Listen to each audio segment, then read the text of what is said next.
Are you truly living life or merely surviving?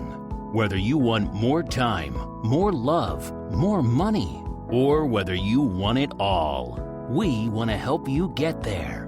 The best part? Everything you want lies on the other side of fear and self-doubt. It's time to take the leap with your host, Tiffany Toombs. Hello, everyone, and welcome back for this week's episode of Take the Leap. This week, I'm very excited to have my good friend, Jason Priest, and the founder of Dad Bod Health with me. Jason, thanks for joining me. Hey, thanks for having me, Tiffany. So you are, I love what you're doing, and I would not do justice in introducing you. So tell everyone listening what it is that you do. What is Dad Bod Health? And how did you get started? Yeah, so basically Dad Bod Health obviously is my company.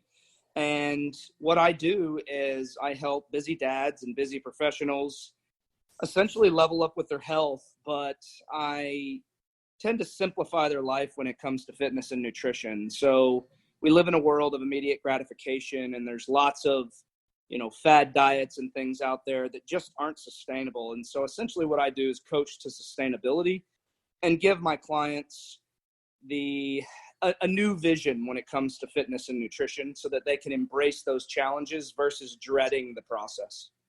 Beautiful. And you don't just work with dads, because you have put together a program for me, which people listening might think, oh, that's a little bit weird, given that I have a fitness background and I was a personal trainer for a really long time. The reason that I came to you, for the people listening, is I absolutely can create a program for myself. At the same time, I recognize that as humans, we tend to avoid the things that we don't like to do and only do the things that we like to do. So if I had it my way, my gym program would literally just be deadlifts. And at the same time, I know I need more than that. So for me, I came to you because I loved what you were talking about simplifying things, about still being able to have pizza and beer. Not that I drink beer, but, putting out that message that you can still enjoy life and still have the good fitness, the good health, even a six pack if you really want it, for some people. And for me, it just made sense because it was a better use of my time to say, hey, this is what you do all day, every day, rather than me sitting down and for an hour or two figuring out what kind of program. So tell us a little bit about your philosophy when it comes to Dad Bod Health. Yeah. So, I apologize for that. So when it comes to fitness, what I've done in my own life is found a way to really have a sustainable plan when it comes to fitness and nutrition. So, we live in a society where people think that you have to look like, the cover of a Men's Health magazine, or you have to look like an Instagram model to be healthy.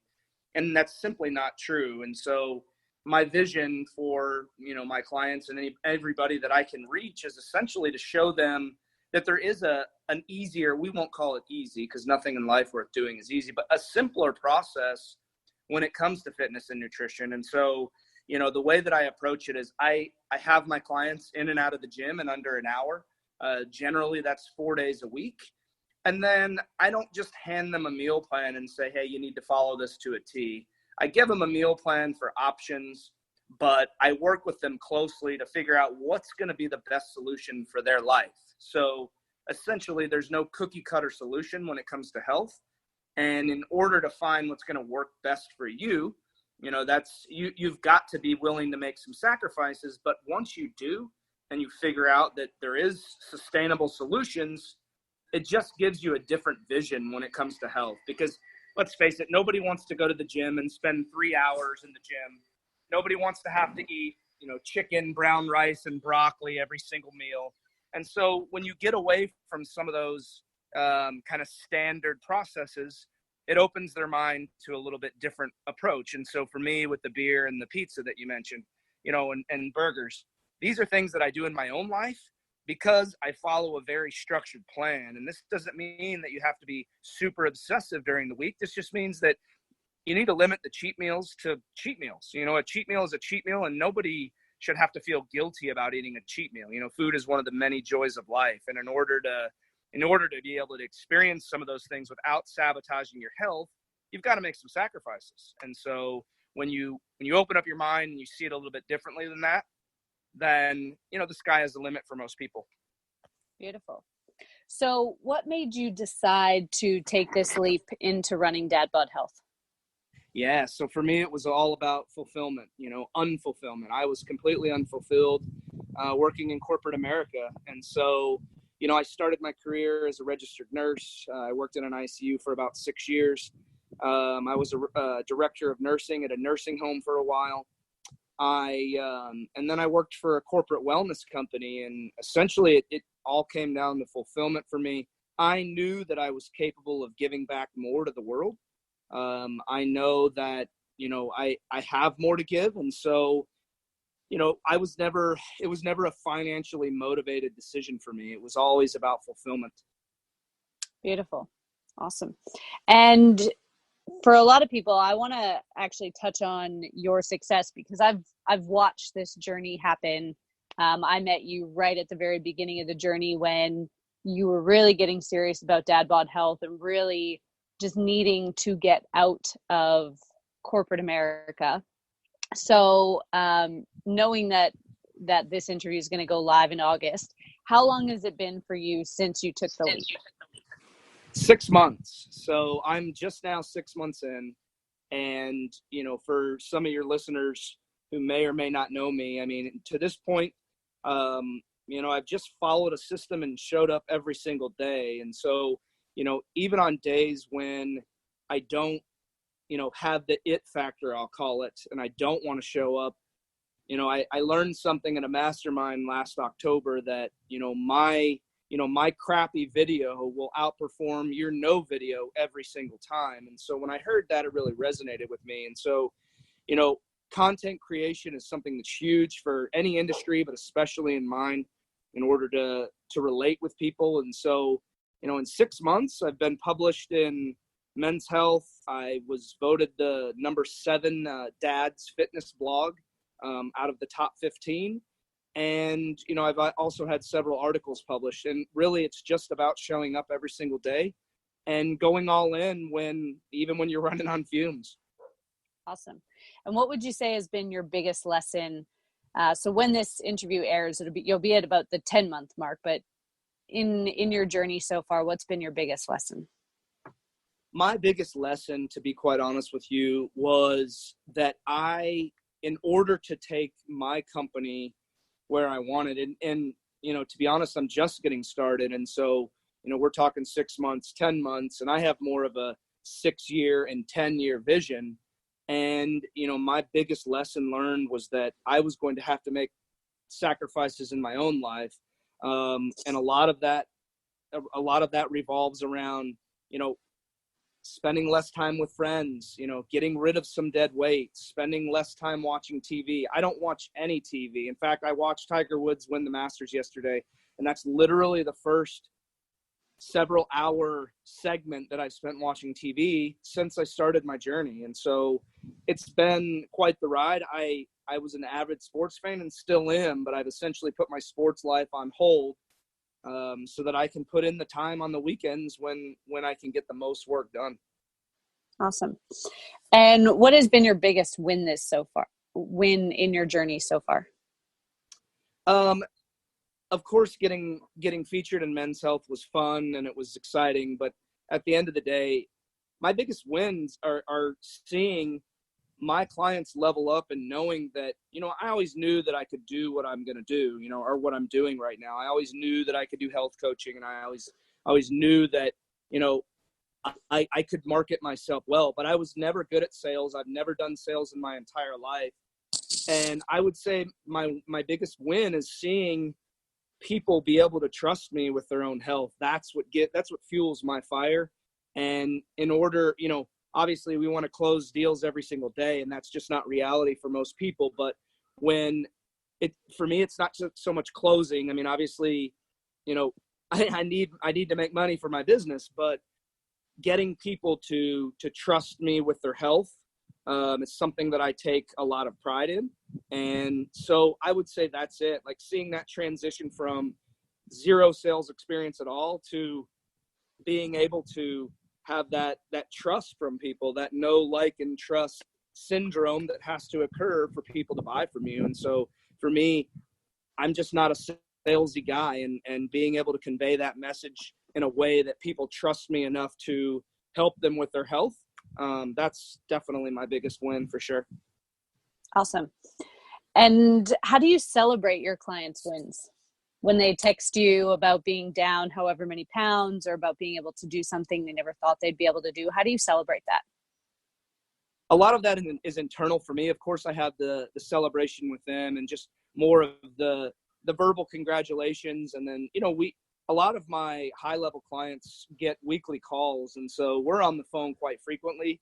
And so those victories are celebrated often with them. But for me, that internally for me, that's really why I do what I do. And so when I get those messages, it means a lot to them, because if somebody can message me and say, hey, I'm down 15 pounds in the last 2 weeks, that's awesome. You're not where you want to be yet, but this is great progress.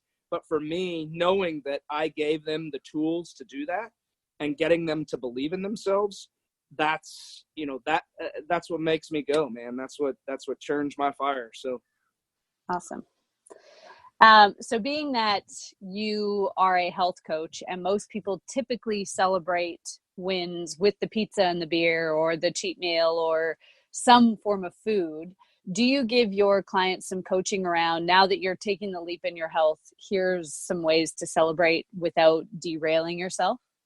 I do. And we start that process from the beginning. And one of my core values is just really letting people know that let's be honest, food really is one of the many joys of life. And if you view food as something that's evil, that's going to sabotage you all the time, then you're doing yourself an injustice. You've got to get to a point where your mindset is in a place that, again, a cheat meal is a cheat meal. You don't want to, I have cheat meals every single weekend, and but when I'm enjoying a burger or some pizza or some tacos, I know that it's one meal, and I know after that meal, I'm going to move on. I'm going to eat healthy again for my next several meals. I'm going to be right back in the gym again, and I start that structure. So, with my clients, we start that process on our very early in the process, or we start talking about that very early on in the process. And so in the beginning, a lot of my clients are very scared of cheat meals. They're like, well, that's what got me in the, the place that I am now to begin with. And I'm like, well, we've got to get away from that mentality, because I want you to be able to enjoy those things. And so really, I'm all about having at least one cheat meal a week, so that, you don't necessarily have to look at it as a reward, but you can look at it as a time when you can let loose a little bit, to reward yourself for the hard work that you put in for the week. So maybe not necessarily the process of the food going in your mouth, but the experience. And that's what you have to get. Yeah, that's what you have to realize, because I don't encourage my clients to go have a cheat meal, but eat, 15 pieces of pizza. It's, let's go have a cheat meal, keep it reasonable, and move on with life. And so that's where I try to get them started early in the process. Awesome. And for people listening to this episode, what advice do you have for them when it comes to making sure that a cheat meal just becomes a cheat meal and doesn't become a cheat day or a cheat week or a cheat month? How do they just keep it to that once a week meal? It's so much related around discipline. And, I talk about this often, and this is the thing. And this is one of the most powerful things that I can say to anybody really is, and this is what happened to me in my own life with my own transformation, was that, ultimately you've got to discover your why. If you don't know what your why is, then you're going to continue to have challenges when it comes to health, fitness, nutrition, wellness, whatever that may be. If your why is just, I want to lose weight, that's not really your why. My why is different from the next person's why, but my why is, I want to be around long-term for my wife and for my son. I'm the only living male on my mom's side of the family, and my mom has also passed away. And so my why is quite deep. Your why may be, I want to be, I'm sick and tired of being sick and tired. And so I want to be healthy long-term for my family or my friends, or I want to be around to see more things or experience more things. your why has to be much more than I just want to lose 10 pounds because I want to look better. That's just normally not a big enough why. The only people that can get away with that are people that have experienced a close death from someone who, in their family that's experienced some kind of health issue, and they just have a drastic overhaul of their health. But oftentimes I tell people to start slow. Once you know your why, you don't have to rely on external motivation anymore. So oftentimes we see Motivational Monday. Today's a Monday. You can go on Facebook, Instagram, whatever, and see Motivational Monday, motivational memes, motivational videos, and these are all great. But at the end of the day, those don't serve you every single time you need to go to the gym or you need to eat another salad. So when you know your why, you're no longer relying on motivation and you can rely on discipline. When you get to a point where you're relying on discipline, then you already have that structure in place. You know that you need to eat healthy most of the time. You know that you need to work out on a regular basis. And when you get to that place, a cheat meal is just that, a cheat meal. And that's how you have to view it. Love it. Beautiful. And so for people listening to this episode, what advice would you give to them if they're thinking about taking the leap? They're in the position that you were when you were still at corporate and you're like, do I take this leap? Can I financially afford to do this? Is this the right thing for my family? How do I do this and still keep my life, as close to what it is now as possible? What advice do you have for people wanting to take the leap?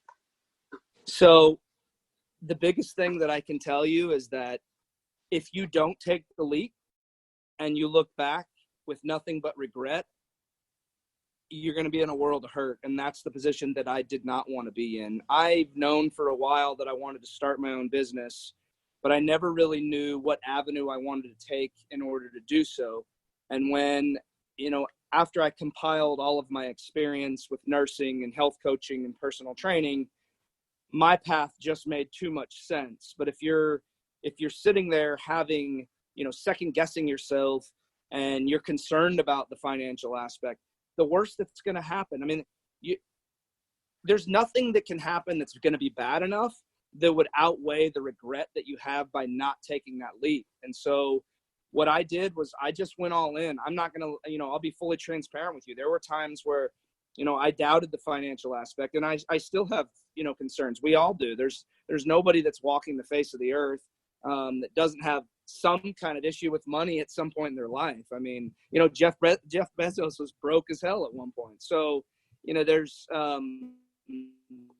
when you're contemplating whether it's going to happen or not for you, for me, I just went all the way the hell in. And if you don't have that mentality and you're always second guessing, how long can you possibly second guess for? 2 years becomes 5 becomes 10. And if you look back 10 years from now and now you decide to take the leap, it's never too late because we're always on our own journey. But I'm not going to lie to you. I wish I took the leap 10 years ago and I would have a 10-year head start with where I am now. So, my best advice is, think about it long and hard if you can handle looking back with regret. And if you can, then don't take the leap. That's if that's what you can really convince yourself of. But for me, I did not want to be in a place where I was 50, 60, 70 years old and look back and wish that I would have done something. And so I just went all in. And that's what I have to say is you've either got to make the decision and go all in or discover your why and figure out what you're going to go all in on. Obviously we make mistakes. You can go all in on the wrong thing, but at least you try. And if you're failing and you're failing forward, then that's the bottom line. You're still going to come out on top. At least you tried, right? So that's kind of my stance. Beautiful. So just to wrap up, where can people connect with you on social media? Where can they find you? Yeah. So if you ever struggle with fitness and nutrition at all, Instagram or you just is want a great really place. Good information and inspiration. Sure. Yeah. Look, if you want anything health related, I'm your guy. But on Instagram, it's at Dad Bod Health. I do a lot of stories on there. So I do a lot of pictures of my food so that you can kind of see what I'm eating on a daily basis. I really track my gym efforts on there and let you know what my workouts are going to be. There's a lot of very informative stuff on there. On Facebook, my business page is at Dad Bod Health Official. And then on LinkedIn, Jason Priest. I'm the guy with the green shirt everywhere. So if I don't change my picture before this episode airs, you can find me in the green shirt. And then on Facebook, it's just Jason Priest. And that's pretty much it. Beautiful. And I'll include all those links in the show notes for everyone to find you as well. Thank you so much for joining me, Jason. We've had some conversations about getting you on in the new year to talk about going all in on your health and being more specific in that regard. But thank you for taking the time to chat with me today. And for everyone listening, make sure you join us next week. We will have a new episode. And if you need a hand taking the leap in your life, make sure you head over to removemylimits.com. That's removemylimits.com, and you'll get access to coaching and assistance 24/7.